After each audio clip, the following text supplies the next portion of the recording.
विक्रम और बेताल की कहानियां। ज्यादा पापी कौन, पुरुष या स्त्री? भोगवती नाम की एक नगरी थी। उसमें राजा रूपसेन राज करता था। उसके पास चिंतामणि नाम का एक तोता था। एक दिन राजा ने उससे पूछा, हमारा ब्याह किसके साथ होगा? तोते ने कहा, मगध देश के राजा की बेटी चंद्रावती के साथ होगा। राजा ने ज्योतिषी को बुलाकर पूछा तो उसने भी यही कहा। उधर मगध देश की राजकन्या के पास एक मैना थी। उसका नाम था मदन मंजरी। एक दिन राजकन्या ने उससे पूछा कि मेरा विवाह किसके साथ होगा, तो उसने कह दिया कि भोगवती नगर के राजा रूपसेन के साथ। इसके बाद दोनों को विवाह हो गया। रानी के साथ उसकी मैना भी आ गई। राजा रानी ने तोता मैना का ब्याह करके उन्हें एक पिंजड़े में रख दिया। एक दिन की बात कि तोता मैना में बहस हो गई। मैना ने कहा, आदमी बड़ा पापी, दगाबाज और अधर्मी होता है। तोते ने कहा, स्त्री झूठी, लालची और हत्यारी होती है। दोनों का झगड़ा बढ़ गया तो राजा ने कहा, क्या बात है, तुम आपस में लड़ते क्यों हो? मैना ने कहा, महाराज, मर्द बड़े बुरे होते हैं। इसके बाद मैना ने एक कहानी सुनाई। इलापुर नगर में महाधन नाम का एक सेठ रहता था। विवाह के बहुत दिनों के बाद उसके घर एक लड़का पैदा हुआ।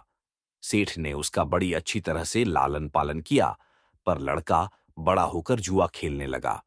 इस बीच सेठ मर गया। लड़के ने अपना सारा धन जुए में खो दिया। जब पास में कुछ न बचा तो वह नगर छोड़कर चंद्रपुरी नामक नगरी में जा पहुंचा। वहां हेमगुप्त नाम का साहूकार रहता था। उसके पास जाकर उसने अपने पिता का परिचय दिया और कहा कि मैं जहाज लेकर सौदागरी करने गया था। माल बेचा, धन कमाया, लेकिन लौटते में समुद्र में ऐसा तूफान आया कि जहाज डूब गया और मैं जैसे तैसे बचकर यहां आ गया। उस सेठ की एक लड़की थी रत्नावती। सेठ को बड़ी खुशी हुई कि घर बैठे इतना अच्छा लड़का मिल गया। उसने उस लड़के को अपने घर में रख लिया और कुछ दिन बाद अपनी लड़की से उसका ब्याह कर दिया। दोनों वहीं रहने लगे। अंत में एक दिन वहां से विदा हुए। सेठ ने बहुत सा धन दिया और एक दासी को उनके साथ भेज दिया। रास्ते में एक जंगल पड़ता था।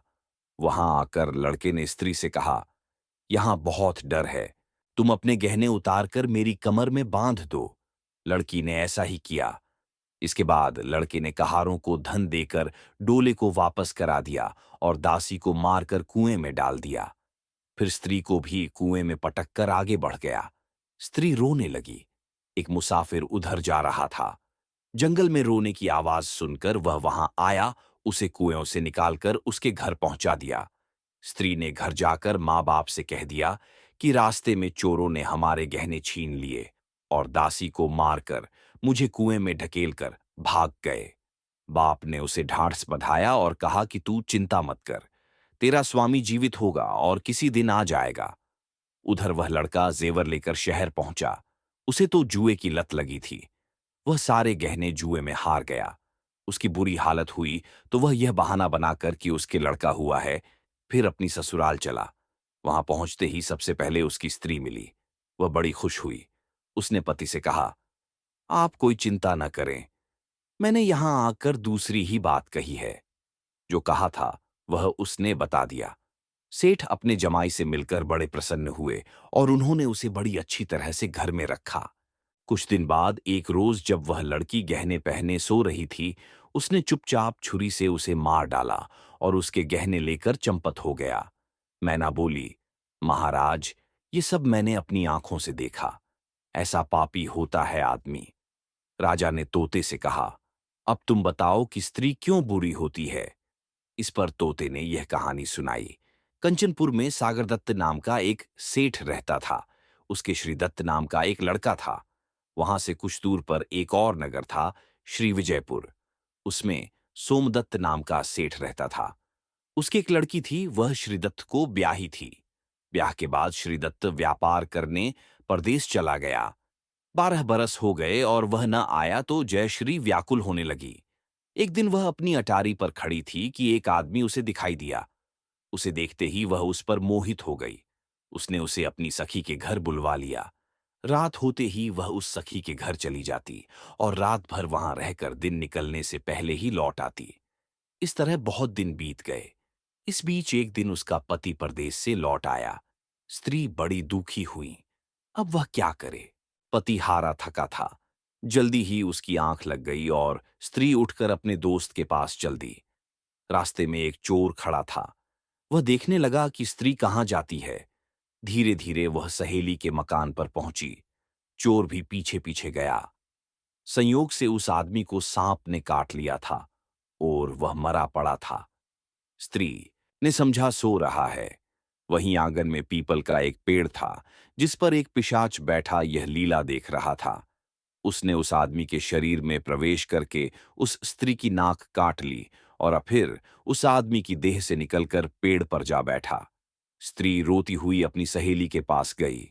सहेली ने कहा कि तुम अपने पति के पास जाओ और वहां बैठकर रोने लगो। कोई पूछे तो कह देना कि पति ने नाक काट ली है। उसने ऐसा ही किया। उसका रोना सुनकर लोग इकट्ठे हो गए। आदमी जाग उठा। उसे सारा हाल मालूम हुआ तो वह बड़ा दुखी हुआ। लड़की के बाप ने कोतवाल को खबर दे दी। कोतवाल उन सबको राजा के पास ले गया। लड़की की हालत देखकर राजा को बड़ा गुस्सा आया। उसने कहा, इस आदमी को सूली पर लटका दो। वह चोर वहां खड़ा था। जब उसने देखा कि एक बेकसूर आदमी को सूली पर लटकाया जा रहा है तो उसने राजा के सामने जाकर सब हाल सच सच बता दिया। बोला, अगर मेरी बात का विश्वास न हो तो जाकर देख लीजिए, उस आदमी के मुंह में स्त्री की नाक है। राजा ने दिखवाया तो बात सच निकली। इतना कहकर तोता बोला, हे राजा, स्त्रियां ऐसी होती हैं। राजा ने उस स्त्री का सिर मुंडवाकर गधे पर चढ़ाकर नगर में घुमवाया और शहर से बाहर छुड़वा दिया। ये कहानी सुनाकर बेताल बोला, राजा, बताओ कि दोनों में ज्यादा पापी कौन है? राजा ने कहा, स्त्री। बेताल ने पूछा, कैसे? राजा ने कहा, मर्द कैसा ही दुष्ट हो, उसे धर्म का थोड़ा बहुत विचार रहता ही है, स्त्री को नहीं रहता, इसीलिए वह अधिक पापिन है।